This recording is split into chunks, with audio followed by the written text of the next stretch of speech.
For those of you who don't know me, my name is Peter Fos. I'm the president of the University of New Orleans, and it's a pleasure to be here today. I have a few prepared remarks, and then I'll take a few questions. As a very proud and concerned alumnus, I have followed the university for the past several years, especially after Hurricane Katrina. I also paid close attention to what occurred after the economic downturn and the resulting significant reduction in state funding. Since my selection as president on December 9, 2011, I have worked tirelessly to address the challenges that this university faces.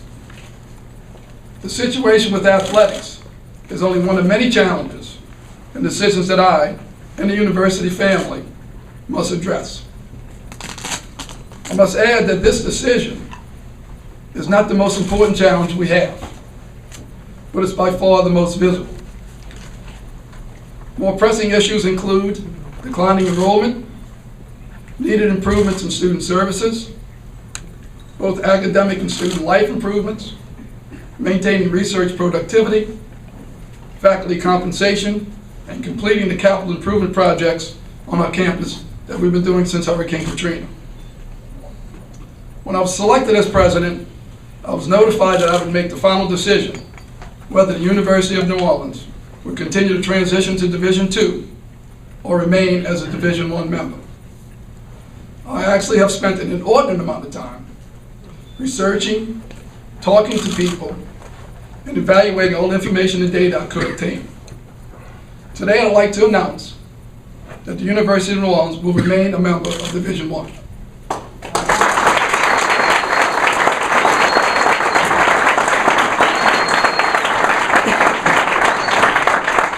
The University of New Orleans has been a member of Division I for the past 36 years with a legacy of success. For example, as late as 2007, the university baseball team was selected to play in the NCAA Regional. In 1984, the University of New Orleans baseball team was the first school in Louisiana to go to the College World Series, many years before other Louisiana teams. The University of New Orleans men's basketball teams over the years won many Sun Belt Conference championships and made several trips to the NCAA tournament. I'd like to mention a few things about this decision. It's simply not about winning games or winning conference championships. This decision is about the university fully recovering from the effects of Hurricane Katrina and the economic downturn. The decision is about the University of New Orleans' future, which I feel is very bright. The decision is about working to improve enrollment, which in part is influenced by a viable, successful athletic program. A program that will hopefully receive the media attention as it did before the transition begun to Division II. And you fellows in the media, you can help me with this. This decision about the University of New Orleans is about becoming, in 5 years, the premier university in the University of Louisiana system in all aspects, including athletics. This decision is about the long term, not the short term. This decision is about the University of New Orleans moving forward, not backwards. The decision is about the University of New Orleans being fully engaged with the city of New Orleans and its efforts to become a better city post-Katrina. The decision also is about bringing together alumni and supporters from all over the city of New Orleans. I have just a few other brief comments that maybe will answer some of your questions. The university will add 4 new sports which will be required to maintain our Division I membership. These are men's outdoor track, women's outdoor track, men's indoor track, and women's indoor track. I've been in conversation with 2 conferences for potential affiliations. At this time, I've been asked not to mention specifically which conferences, but a conference affiliation is highly likely.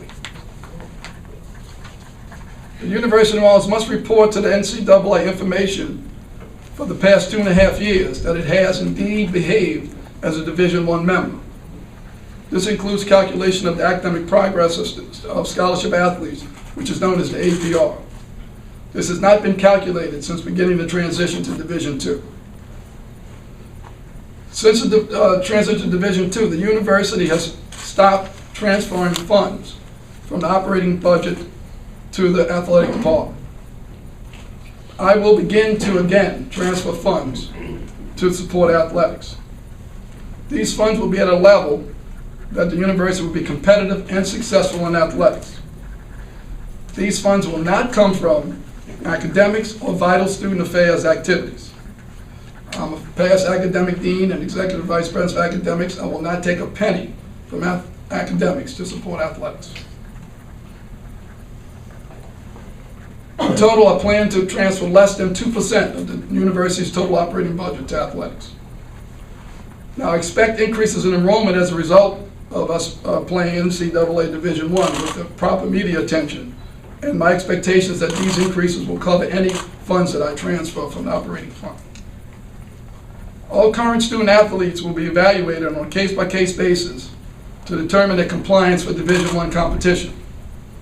I've authorized the athletic department staff to work with each student athlete to make certain that the least amount of harm occurs with respect to their academic and student careers. Athletic and academic careers, excuse me. The University of New Orleans previously asked and was accepted as a member of the Gulf South Conference, which is the Division II conference. Currently, we are a provisional member. I've been in communication with the conference's commission as late as this morning, excuse me, and I've told them the university will do whatever it needs to do to fulfill all its commitments. This includes scheduling. I've asked athletic department staff to work on this issue. I have contacted recently a retired Division I athletic director with over 40 years experience in athletic administration, to help the university to determine where we are now and where we need to go in the future to ensure a successful Division I athletic program. I will meet with this individual Monday to discuss specifics of this consultation. Playing football at the NCAA level remains an aspiration for the University of New Orleans. As plans are set today, we are planning to play at the NCAA level in 2015. I think with this change in movement away from Division II and remaining Division I could possibly delay this maybe a year. All supporters of football need to understand that the university will need an additional $3 to $4 million a year to have a competitive football program. These are monies that I do not have. The Providence Athletic Foundation and all supporters will have to step up to help in this initiative. I'd like to thank everyone who answered my questions, who gave their opinion and historical perspective, and who provided me with information. This in particular includes Athletic Director Amy Champion and her staff. We have several other people to thank. Please let me get my piece of paper. I need to thank all the city officials who've given me support. In particular, State Representative from District 99, Mr. Wesley Bishop, President of New Orleans City Council, at-large member Jackie Clarkson, and Council members Cynthia Hedge Morrell, who I learned today was a UNO alum, who couldn't be here with us today, but representing her is Ms. Tina Matoya. I will take a few questions. Yes. You say you can't mention the conference that you're looking at, but is it your hope that you'll be playing the bigger in-state schools like Southeastern, McNeese, Nichols, those schools? Yes. That's helpful. Will the issue of a student athletic fee increase, will you tackle that again, Dr. Fos? I don't need to do that to support athletics. Going forward, I think we have football in particular. Student referendum may be one of the things we need to find an additional $3 to $4 million. But finding new monies in the budget and reallocation of some money that wasn't essential, I don't need a student referendum to continue to be Division I and at the level it was before. You say less than 2%. Could you give us a kind of a ballpark? Well, the budget is $124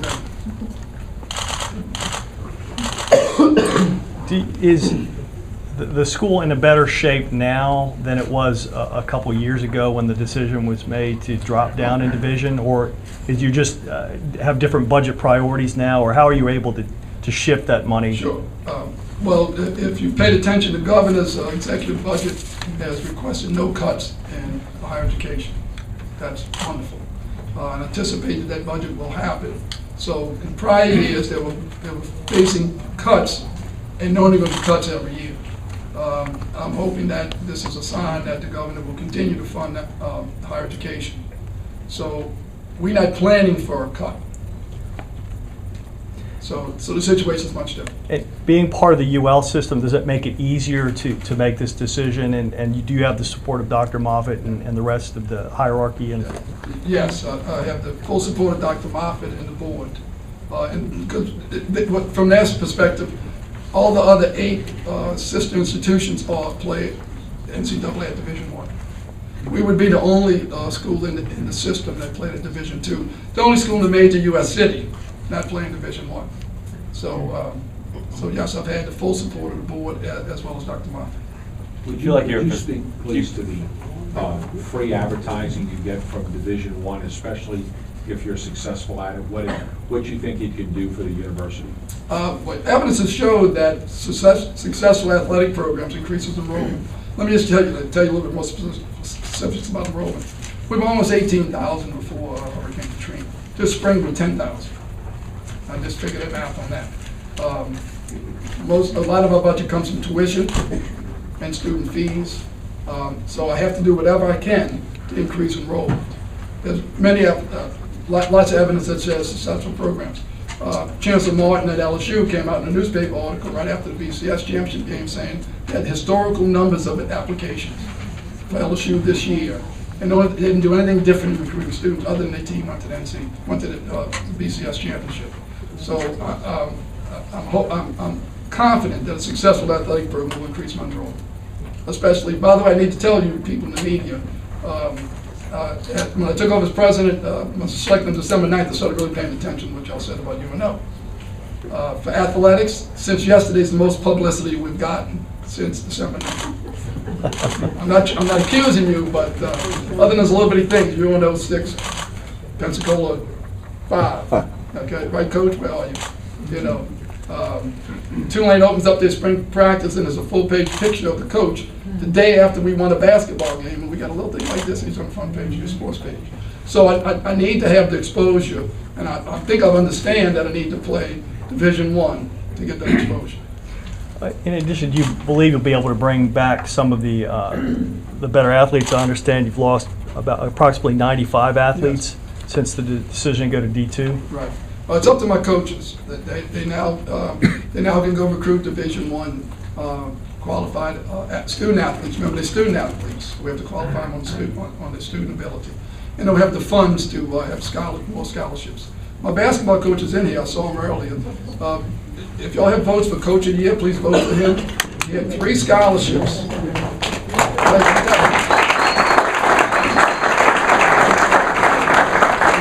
scholarships when he got here. 2 players. He got here in June. He played 8 Division I teams. Ended up 17-60. Okay, with 3 scholarships. Every team he played, everyone else on the team had a scholarship, including Xavier. Okay, so I'm freeing up my coaches to find the best athletes to make sure everyone in my program is successful. And do you have the facilities in place right now to support Division I athletics and the support staff, or are you going to be? Oh, well, part of the transfer of money is that we actually need more staff. We actually have bare bones is actually overstaffed staff we have now. My staff does 8 jobs each of them. So we do. We'll transfer enough funds that we can begin to have the staff we need. That Division I needs to be successful. And when will that hire? The budgets will be July 1. So they can start interviewing people soon for July 1 starts. Can you go over that timeline again? And are you going to face any kind of sanctions from the NCAA? I hope not.